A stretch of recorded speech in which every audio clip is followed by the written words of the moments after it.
నమస్తే welcome to special focus.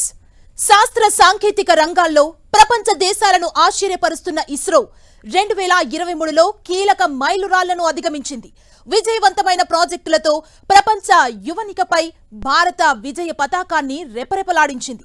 అదే స్ఫూర్తితో కొత్త సంవత్సరంలో మరిన్ని మిషన్స్ చేపట్టేందుకు సిద్ధమైంది.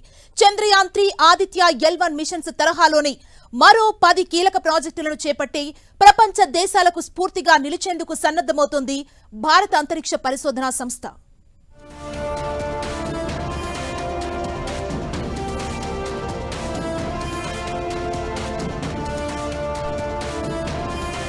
ప్రపంచ దేశాలేవి చేరని చంద్రుడి దక్షిణ ధ్రువంపై అడుగుపెట్టిన ఇస్రో అంతరిక్ష చరిత్రలో సరికొత్త రికార్డు సృష్టించింది. ఈ మిషన్ ద్వారా విక్రమ్ ల్యాండర్ ను విజయవంతంగా జాబిల్లిపై దింపిన ఇస్రో 14 రోజుల పాటు పరిశోధనలు చేపట్టింది.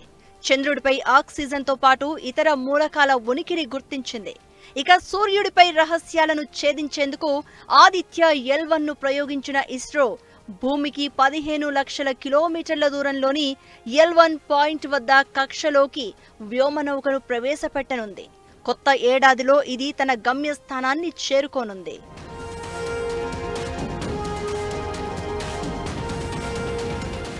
ఇదే ఉత్సాహంతో కొత్త ఏడాదిలో మరో 10 అంతరిక్ష పరిశోధనలకు సిద్ధమైంది ఇస్రో. ఇందులో 6 PSLV కాగా మరో 3 GSLV, మరొకటి GSLV మార్క్ 3. GSLV మార్క్ 3 ప్రయోగాన్ని నాసాతో కలిసి చేపట్టనుంది భారత అంతరిక్ష పరిశోధనా సంస్థ. కొత్త ఏడాది తొలి నెలలోనే నిసార్ శాటిలైట్ ప్రాజెక్టును చేపడుతోంది ఇస్రో. నాసాతో సంయుక్తంగా చేపడుతున్న ఈ ప్రాజెక్టు ద్వారా భూమి పర్యావరణ వ్యవస్థలో మార్పులు, సముద్ర మట్టాల పెరుగుదల, భూగర్భ జల మట్టాలను ఎప్పటికప్పుడు తెలుసుకోవడంతో పాటు ప్రకృతి విపత్తులను ముందుగానే గుర్తించే వీలుంటుంది.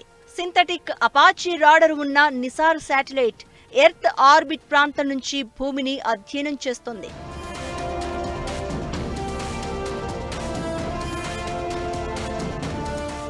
ఇక ఇన్సాట్ 3DS అనే ఉపగ్రహాన్ని కూడా జనవరిలోనే లాంచ్ చేయనుంది ఇస్రో. భూమిపై జరిగే వాతావరణ మార్పులను అంతరిక్షం నుంచి గుర్తించేందుకు ఈ శాటిలైట్ ఉపయోగపడుతుంది. 6 ఇమేజ్ ఛానల్స్, 19 సౌండ్ ఛానల్స్ తో ఉన్న ఈ శాటిలైట్ క్లైమేట్ చేంజ్ కు సంబంధించిన ఇన్ఫర్మేషన్ ను రియల్ టైంలో ఇస్రో కేంద్రానికి చేరవేస్తుంది. పూర్తి సమాచారాన్ని ఖచ్చితంగా ట్రాక్ చేసేలా ఈ 3DS శాటిలైట్ ను రూపొందించారు. ఇస్రో అతిపెద్ద మిషన్ గగన్యాన్ ను ఫిబ్రవరి నెలలో లాంచ్ చేసే ప్రయత్నాలు చేస్తోంది ఇస్రో. ఈ మిషన్ ద్వారా 3 వ్యోమగాములను 400 మీటర్ల ఎత్తులోని కక్షలోకి పంపించి 3 రోజుల తర్వాత భూమిపైకి రప్పిస్తారు. మొత్తం 3 దశల్లో సాగే ఈ మిషన్ ఫిబ్రవరిలో ప్రారంభం కానుంది. ఇందులో భాగంగా ఇప్పటికే టెస్ట్ వెహికల్ అబార్ట్ మిషన్ ప్రోగ్రామ్ను విజయవంతంగా చేపట్టింది ఇస్రో. గగన్యాన్ 1లో భాగంగా అన్క్రూడ్ మిషన్ స్పేస్ క్రాఫ్ట్ వ్యవస్థను పరీక్షిస్తుంది.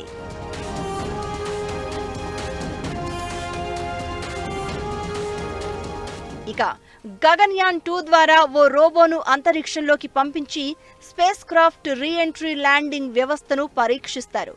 ఈ మిషన్ ను కూడా కొత్త ఏడాదిలోనే పూర్తి చేయాలని ఇస్రో భావిస్తోంది. ఇక 3వ దశ ద్వారా 2025లో 3 వ్యోమగాములను భూమి కక్షలోకి పంపించి తిరిగి భూమికి తీసుకువచ్చే ప్రాజెక్టును పూర్తి చేయనున్నారు. ఇప్పటికే మంగళ్యాన్ ప్రాజెక్టుతో గొప్ప విజయాన్ని సొంతం చేసుకున్న ఇస్రో మార్స్ ఆర్బిటార్ మిషన్ కోసం మంగళ్యాన్ 2కు సిద్ధమైంది.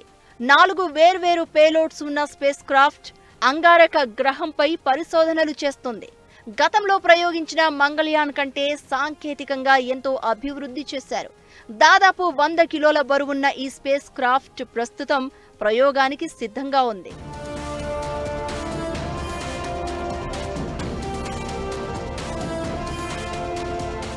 అంతరిక్షం గురించి మరింత తెలుసుకునే ప్రయోగాలకు సిద్ధమైంది ఇస్రో. ఇందులో భాగంగా స్పేస్ నుంచి భూమికి చేరే ఎక్స్ కిరణాలను అధ్యయనం చేసేందుకు ఎక్స్రే పొలారిమీటర్ శాటిలైట్ ను ప్రయోగిస్తోంది. ఇది అంతరిక్షంలోని బ్లాక్ హోల్స్, న్యూట్రాన్ స్టార్స్ నుంచి భూమికి వచ్చే ఎక్స్ కిరణాలను విశ్లేషిస్తుంది. ఈ శాటిలైట్ ద్వారా పొందిన డేటాతో అంతరిక్షాన్ని మరింత అర్థం చేసుకునే వీలుంటుంది. శుక్రగ్రహంపై మానవ మనుగడకు అవకాశాలున్నాయన్న వాదనలు తెరపైకి వచ్చిన నేపథ్యంలో శుక్రయాన్ ప్రయోగానికి శ్రీకారం చుట్టింది ఇస్రో. వీనస్ ను అన్వేషించేందుకు స్పేస్ క్రాఫ్ట్ ను సిద్ధం చేస్తోంది. వీనస్ చుట్టూ పరిభ్రమించే ఈ క్రాఫ్ట్ శుక్రుడిపై అగ్నిపర్వతాలు, భూ వ్యవస్థలతో పాటు ఆ గ్రహానికి సంబంధించిన నిర్దిష్టమైన కార్యకలాపాలను అధ్యయనం చేస్తుంది. ఈ ప్రాజెక్టును కొత్త ఏడాది చివరిలోగా చేపట్టాలని ఇస్రో ప్లాన్ చేస్తోంది.